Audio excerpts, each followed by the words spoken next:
जय हिंद दोस्तों। आज हम बताने वाले हैं बिंदुसार के बारे में। चलिए देखते हैं, समझे। बिंदुसार पहले हम इसके बारे में देख लेते हैं। चंद्रगुप्त मौर्य, जो चंद्रगुप्त मौर्य था, धनानंद की हत्या चंद्रगुप्त मौर्य जो है आचार्य चाणक्य की सहायता से करता। समझो, आचार्य चाणक्य की सहायता से जो धनानंद की हत्या करता। जो धनानंद की बहन थी, धनानंद की बहन जो थी दुर्धरा, उन्हीं से विवाह जो है आज वो चंद्रगुप्त मौर्य जो है इनसे विवाह किया था। कब किया था? 322 बीसी में जो है 322 बीसी में चंद्रगुप्त मौर्य का विवाह होता है। यानी 322 से बीसी से ही चंद्रगुप्त मौर्य का शासन चलता है, समझे। जब मगध की गद्दी पर बैठा था, यानी बैठा, तब जो है इनसे घनानंद की बहन से जो है दुर्धरा, उनका नाम था दुर्धरा, तो उनसे शादी किया था, समझे। तो उनका जो पुत्र होता है वही होता है क्या? बिंदुसार, यानी अशोक का पुत्र। सॉरी, चंद्रगुप्त मौर्य का जो पुत्र होता है वो बिंदुसार होता है। कौन होता है? बिंदुसार। हमने यहाँ लिख दिया, तो बिंदुसार होता है। लेकिन चंद्रगुप्त मौर्य का विवाह 2 बार हुआ था। एक 322 बीसी में दुर्धरा के साथ होता, और दूसरा विवाह जो हुआ था वो 305 बीसी में होता है। कब होता? 305 बीसी में होता। किसके साथ? चलिए देखते हैं उसको। तो किसके साथ होता? तो यानी चंद्रगुप्त मौर्य जो था, दूसरा विवाह जो विदेशी से होता है, विदेशी विवाह उसका था। इतिहास में इसका ही, यानी चंद्रगुप्त मौर्य का ही वर्णन मिलता है कि जिसका विदेशी विवाह हुआ था।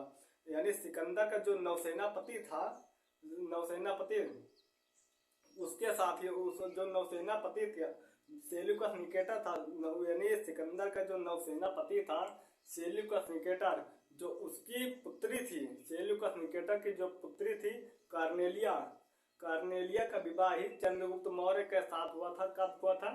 305 बीसी में हुआ था। कब हुआ था? 305 बीसी में हुआ था। फिलहाल ये तो समय इधर चला था, आधे का था, लेकिन जो उससे पहले हुआ था 322 बीसी में, तो जो है यानी उसका ही पुत्र होता है। कौन? बिंदुसार होता है। माता कौन थी? दुर्धरा थी, यानी इसी का बताना था। तो जो दूसरा विवाह हुआ था उसका पुत्र नहीं था बिंदुसार, जो दूसरे विवाह का पुत्र नहीं था, समझे। चलिए देखते हैं। माता का नाम बता दिया हमने, दुर्धरा। अब देखते हैं बिंदुसार जो है किस धर्म को मानता था। बिंदुसार जो है ये आजीवक धर्म को मानता था, अपनाता था, समझे। आजीवक धर्म को अपनाता था। और आजीवक धर्म के संस्थापक के बारे में हम देखते हैं। आजीवक धर्म के संस्थापक कौन थे? माखलीपुत्र गोसाल थे। कौन थे? माखलीपुत्र गोसाल थे। आजीवक धर्म के संस्थापक कौन होते हैं? माखलीपुत्र गोसाल होते हैं, समझे। अगर हम देखते हैं बिंदुसार की रानियां कितनी थी, रानियां, बिंदुसार की रानियां 16 रानियां थी। बिंदुसार की कितनी रानियां थी? तो 16 रानियां थी, समझे। और पुत्र कितने थे इनके? पुत्र जो 101 पुत्र थे। कितने? 16 रानियों में से जो है 101 पुत्र हुए थे। अब जो बड़े पुत्र का नाम था सुसीम था। बड़े पुत्र का नाम क्या था? सुसीम या सुशील कहा जाता है, समझो। सुशील या सुसीम उसको कहा जाता है। जो एक उसमें से 101 में, यानी 16 रानियों में से एक रानियां थी जो इनकी अच्छी रानियां थी, उसका नाम था धर्मा। धर्मा या सुभद्रांगी कहा जाता है। धर्मा या सुभद्रांगी इसको कहा जाता है। इसी का पुत्र होता है कौन? अशोक। इसी का पुत्र कौन होता है? अशोक। धर्मा यानी सुभद्रांगी का पुत्र ही होता है अशोक, समझे। कौन होता है? अशोक। तो अशोक के बारे में बाद में देखते हैं। देखिए, जो सीरिया का राजा था, सीरिया का राजा एंटोनियोकस फर्स्ट था। सीरिया का राजा जो एंटोनियोकस फर्स्ट था, एंटोनियोकस नहीं, एंटोनियोकस फर्स्ट था। एंटोनियोकस फर्स्ट जो था, इसने जो डायमेकस को दूत बना करके चंद्रगुप्त मौर्य के दरबार में भेजा था। या चंद्रगुप्त मौर्य के नहीं कह सकता, बिंदुसार के दरबार में, क्योंकि चंद्रगुप्त मौर्य उस समय रहा नहीं। उसका जो बेटा हुआ वो गद्दी पर, मगध की गद्दी पर बैठता है। तो जो एंटोनियोकस फर्स्ट था उसने जो डायमेकस को दूत बनाकर बिंदुसार के दरबार में भेजा। कहा कि जाओ देखो क्या हो रहा है वहां पर, समझे। इसलिए भेजा, यानी सूचना जो है गुप्त सूचना करने के लिए, या जो चीज रही होगी उस समय, समझे। तो इन्होंने जो बिंदुसार ने जो है उसको पहचान लिया था, समझे। बिंदुसार ने जो है डायमेकस को पहचान लिया था। तो इन्होंने जो है बिंदुसार ने डायमेकस से 3 चीजें मांगी थी, समझे। बिंदुसार ने डायमेकस से 3 चीजें मांगी थी। एक तो मांगी थी सूखी अंजीर, कहा भाई हमें सूखी अंजीर चाहिए। मीठी मदिरा, मदिरा क्या होता है?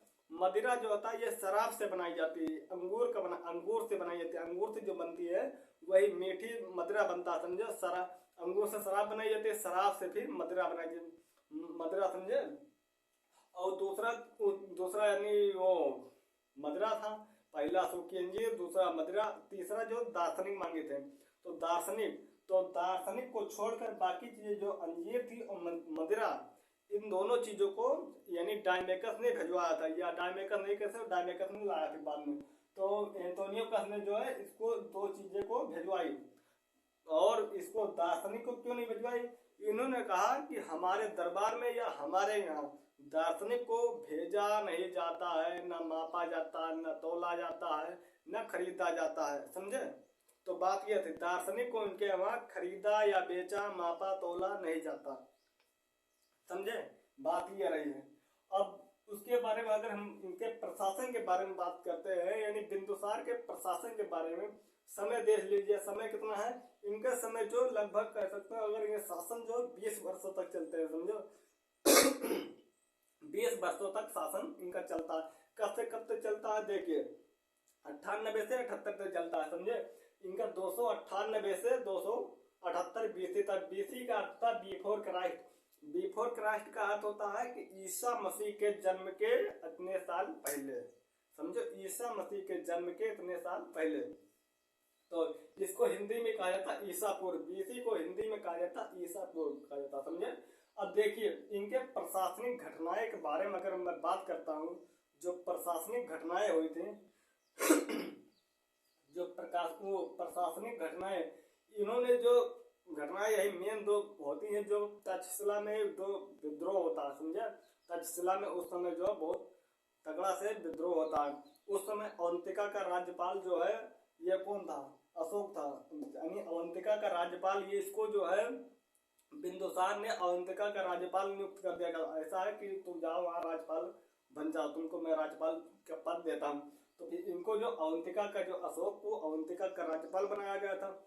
सुसीम को यही दरबार में रहता था।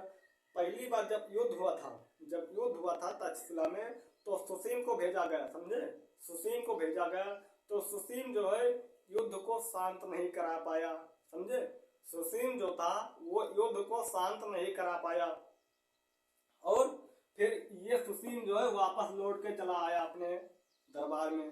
कहा महाराज जैसे ऐसी बात है। तो फिर इसने कहा अच्छा छोड़ो, तो हम भेजते हैं अशोक को। तो अशोक हमारा बढ़िया अच्छा लड़का, तो अशोक को भेजा। अशोक ने फिलहाल जो है युद्ध को शांत कराया, समझो? या दबाया, उस युद्ध को दबाया, शांत कराया, समझे? तो अशोक ने जो है युद्ध को जो है शांत कराया। वह अवंतिका का राज्यपाल था जब, समझो?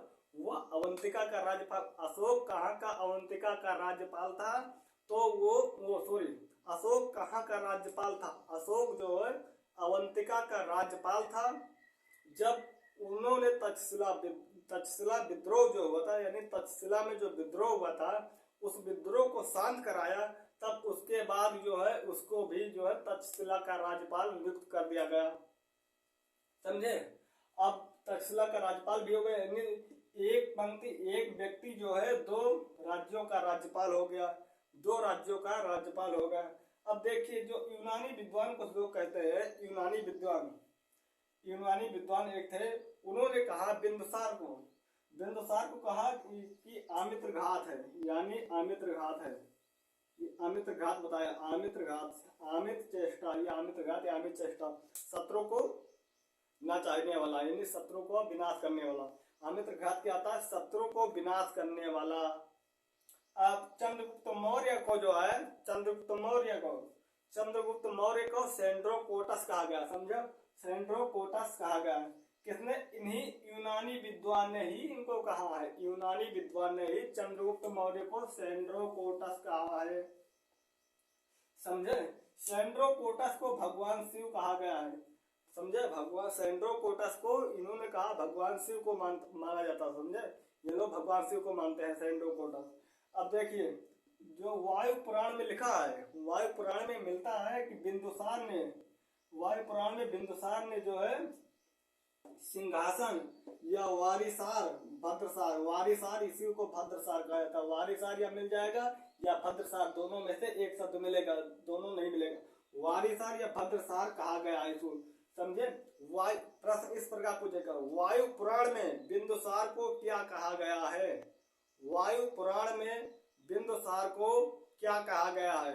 तो वायु पुराण में बिंदुसार को क्या कहा गया है? वारिसार या भद्रसार आएगा। अगर इसमें से नहीं आया तो इसमें से जरूर आएगा सिंहासन कहा गया है। क्या कहा गया है? सिंहासन कहा गया है, समझे। देखिए ये एक इम्पोर्टेंट बातें हैं, एक महत्वपूर्ण बातें हैं। बिंदुसार को जैन ग्रंथ में, बिंदुसार को जैन ग्रंथ में क्या कहा गया है? बिंदुसार को जैन ग्रंथ में क्या कहा गया है? तो क्या कहा गया है? सिंहसेन कहा गया है। क्या कहा गया है? बिंदुसार को जैन ग्रंथ में सिंहसेन कहा गया, समझे, सिंहसेन का। अब देखिए बिंदुसार और बिंबिसार में बड़ा अंतर है, समझे। बिंबिसार और बिंदुसार में बड़ा अंतर है, इसमें कंफ्यूज मत होना। पूछ लिया जाए बिंदुसार कौन था, बिंबिसार कौन था। बिंबिसार वो था जिन्होंने 52 वर्षों तक जो है हर्यक वंश पर, हर्यक वंश का पहला शासक बिंबिसार होता है, समझे। वो 52 वर्षों तक मगध की गद्दी पर या मगध एम्पायर पर जो शासन करता है, समझे। मगध की गद्दी पर बैठता है, 52 साल तक राज्य करता है। बिंदुसार कौन था? बिंदुसार ये जो है ये भी वही मगध की गद्दी पर बैठा, ये जो है 20 वर्षों तक शासन किया। ये मौर्य वंश का था। बिंदुसार जो है ये मौर्य वंश का था। और जो बिंबिसार था, बिंबिसार ये हर्यक वंश का था। बिंबिसार जो था ये हर्यक वंश था। और जो बिंदुसार था ये किस वंश का था? मौर्य वंश का था। किसका लड़का था? चंद्रगुप्त मौर्य का लड़का था। कौन था? बिंदुसार। बिंदुसार किसका लड़का होता? चंद्रगुप्त मौर्य का। इसका लड़का पूछ लिया जाए, यानी जो बिंदुसार के लड़के का नाम पूछ लिया जाए, कौन होता? अशोक। ये अशोक के बाप का नाम क्या था? यश पूछ लिया जाए कि अशोक के बाप का नाम क्या था? अशोक के बाप या पिता का नाम जो था वो क्या था? बिंदुसार था। क्या था? बिंदुसार। लोग बिंबिसार बिंदुसार में भूल जाते हैं। बिंबिसार वो होता है जो हर्यक वंश का पहला राजा होता है, उन्होंने 52 वर्षों तक शासन किया था, समझे। अब ये हमारे यहाँ तक खत्म होता है। अब कुछ बातें इसके पहले हम बता देते हैं, यानी हमने तो बता दिया था, यानी जो हमने अगली वीडियो में बता दिया था कि सिकंदर का आक्रमण कब होता है, समझे। तो सिकंदर का आक्रमण कब होता है, कितने वर्षों तक भारत में रहा है, ये इसके कितने महाद्वीपों के नाम से जाना जाता है। अगर इसकी वीडियो देखनी हो तो हमारी जो है आगे वाली वीडियो में उस वाले पार्ट को देख लेना। देखिए अब क्या देखना, अब तो इनका खत्म होता है। अब हम अगले यानी अगली वीडियो में मिलते हैं, तब तक के लिए धन्यवाद।